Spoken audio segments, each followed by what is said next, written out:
Welcome, my friend. It's good to have you here. Take a moment to settle in, allowing your breathing to find its easiest, most natural rhythm. Feel the weight of your body sinking into wherever you're resting. You've made it through another day, and that's something worth acknowledging. You know, in our everyday lives, it often feels like we're fighting something.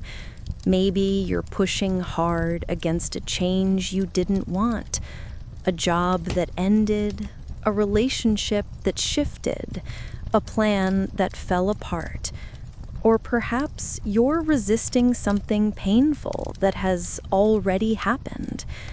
We clench our fists around it, thinking, if I just hold on tight enough, I can control this. But here's what I've learned, and maybe you felt this too. That constant pushing, that endless tension, it's the fastest way to exhaust our inner spirit. It's like trying to swim upstream all day, every day. Eventually, we run out of energy. Tonight, we're going to talk about a different kind of strength, the quiet wisdom of letting go. This isn't about giving up. It's not about being weak or passive. It's about understanding that sometimes our grip on things is what's actually holding us back. This insight has the power to stop that struggle and free you from the burnout cycle that so many of us know too well.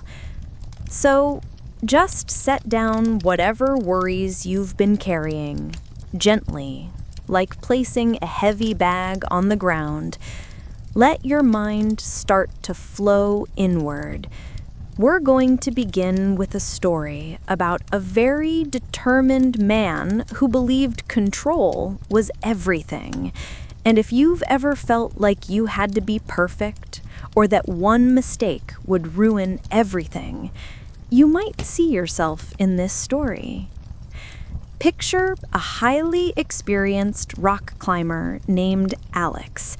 He was known throughout the climbing community for being incredibly strong and precise. Other climbers admired him. They'd say, "That's Alex. He never slips. He never makes mistakes." His entire philosophy about climbing was this: if I just grab tight enough and calculate perfectly, I will never fall. He believed he had to control every single factor: the weather, the rock temperature, his heart rate, every muscle movement. He made detailed plans for each climb, memorizing every hold, every potential problem. Does this sound familiar? Maybe you felt this way at work, trying to anticipate every question in a meeting, or as a student, studying until you're exhausted because you're terrified of forgetting one small detail, or in your relationships, trying to say exactly the right words so no one ever gets upset. One day, Alex was challenging a truly difficult cliff face in the mountains. This wasn't just any climb. It was one of those routes that only a handful of people had ever completed. The kind of challenge that would prove, once and for all, that he was in control. The first part went smoothly. He moved from hold to hold with his usual precision, checking and double-checking each movement. But high up, maybe 2/3 of the way, he hit a very slick section. The rock there had been worn smooth by years of rain and wind. There were almost no good places to grip. He searched desperately and finally managed to wedge his fingers into a tiny crack, barely wide enough for 3 fingers. And he gripped it.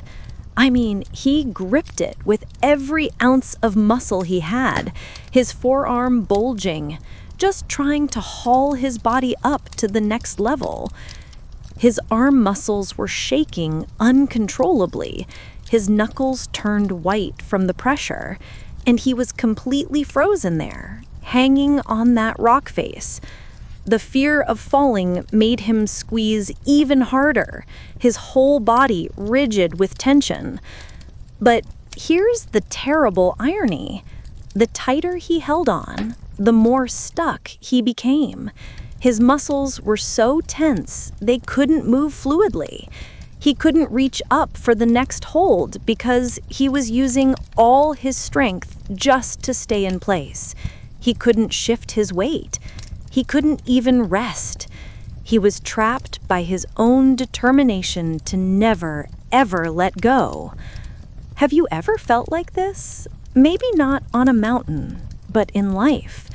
Holding so tightly to how things should be that you can't move forward? Holding so hard to avoid failure that you're completely stuck? Minutes passed. His strength was fading. His breathing became ragged and panicked. The thought kept running through his mind. If I let go even slightly, I'll fall. I'll fail. Everyone will see that I'm not as good as they thought I was. Just as he was about to give up from sheer exhaustion, just as his fingers were beginning to slip, an older climber sitting on a ledge above him called down. Her voice was calm, almost gentle. "Alex, you're holding on too tight. You've left no room for flow. You're using all your strength to fight the possibility of a fall, but you've lost the strength you need to keep climbing." Alex was baffled. His first thought was almost angry. Easy for you to say. You're not the one dangling here. How could relaxing possibly help him on a sheer rock face? Wasn't letting go exactly what would make him fall? But he was so tired. His arms were burning. His fingers were going numb. He thought, what do I have to lose? I'm about to fall anyway. So he made a choice that went against everything he believed. Slowly, carefully, he eased his grip just a tiny bit, maybe just releasing a fifth of the pressure. He didn't let go completely, but he stopped strangling the rock with his desperate hold. And something remarkable happened. Instantly, that small act of yielding released the tension in his whole body. His shoulders dropped slightly, his jaw unclenched. He could breathe more deeply, and most importantly, he felt a delicate sense of movement return to his muscles. He realized something profound in that moment. When he stopped trying to force the rock to hold him, when he stopped fighting against the possibility of falling, his body could finally sense the natural rhythm of the climb. His fingers could feel the subtle texture of the stone.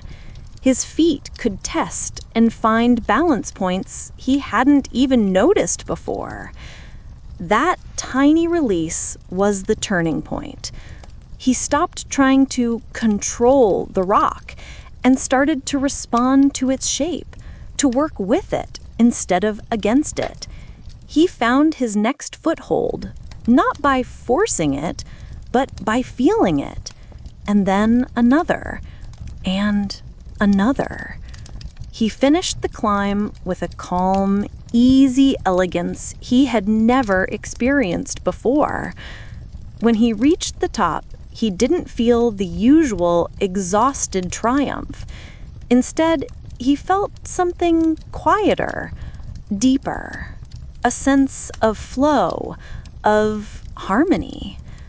The older climber smiled at him. "You're much stronger when you're not fighting yourself," she simply said. Now, let's bring this story into your own life for a moment. Just gently ask yourself, What am I holding too tightly right now?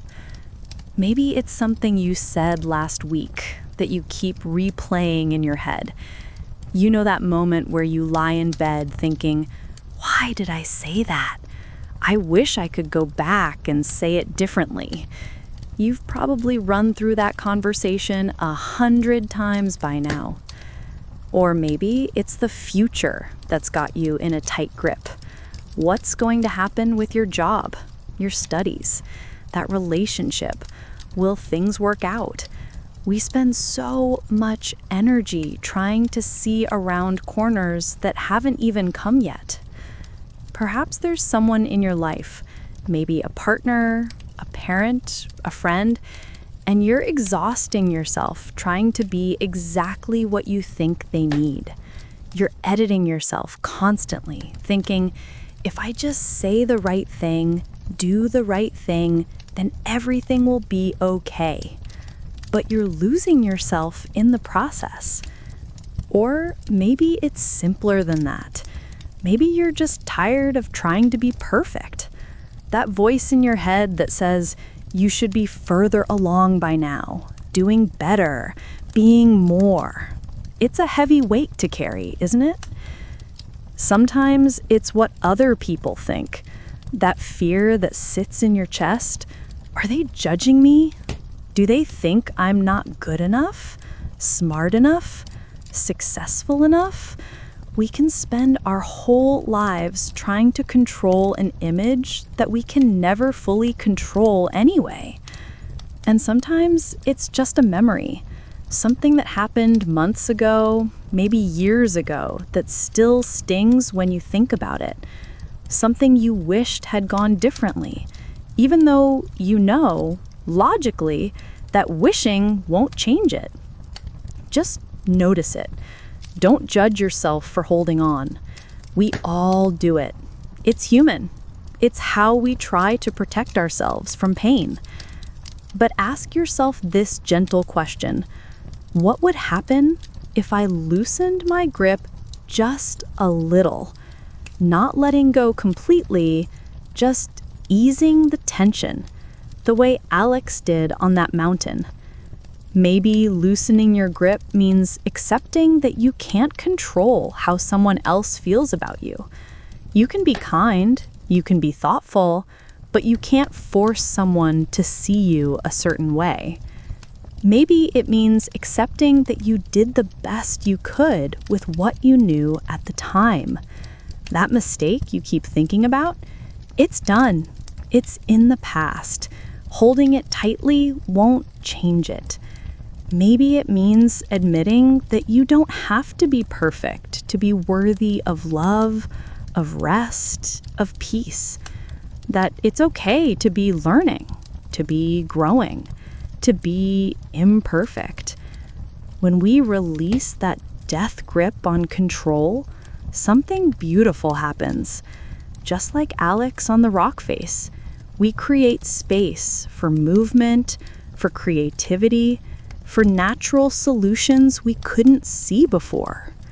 We discover that we're stronger when we're flexible, that we can trust ourselves to handle things as they come, rather than trying to prepare for every possible scenario.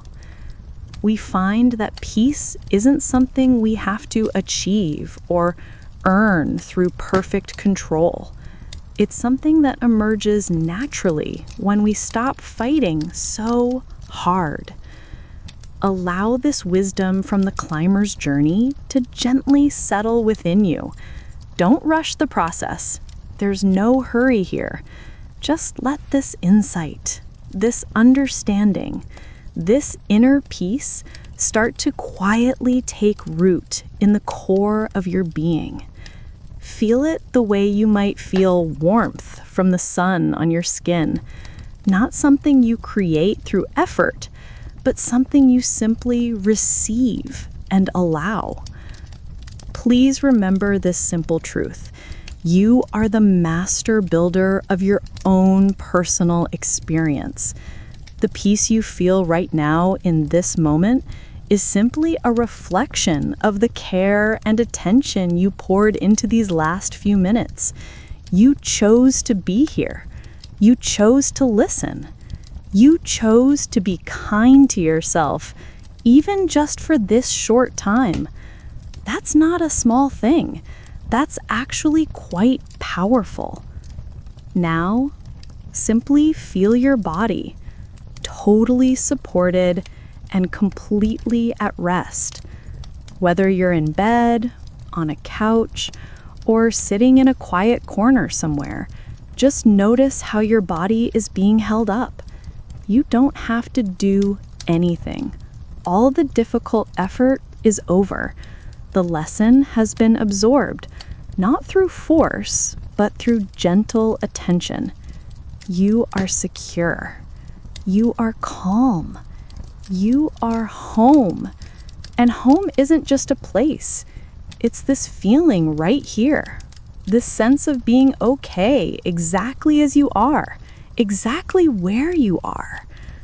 Rest deeply now, in the stillness you have built for yourself. Let go of the need to control what happens next, even in your sleep. Your mind knows how to rest. Your body knows how to heal and restore itself. Sleep well, my friend, and may your dreams be peaceful, flowing like water, instead of gripping like stone. You did well today, and tomorrow you'll do well again, not because you'll be perfect, but because you'll keep showing up, keep learning, keep gently releasing what no longer serves you. Good night.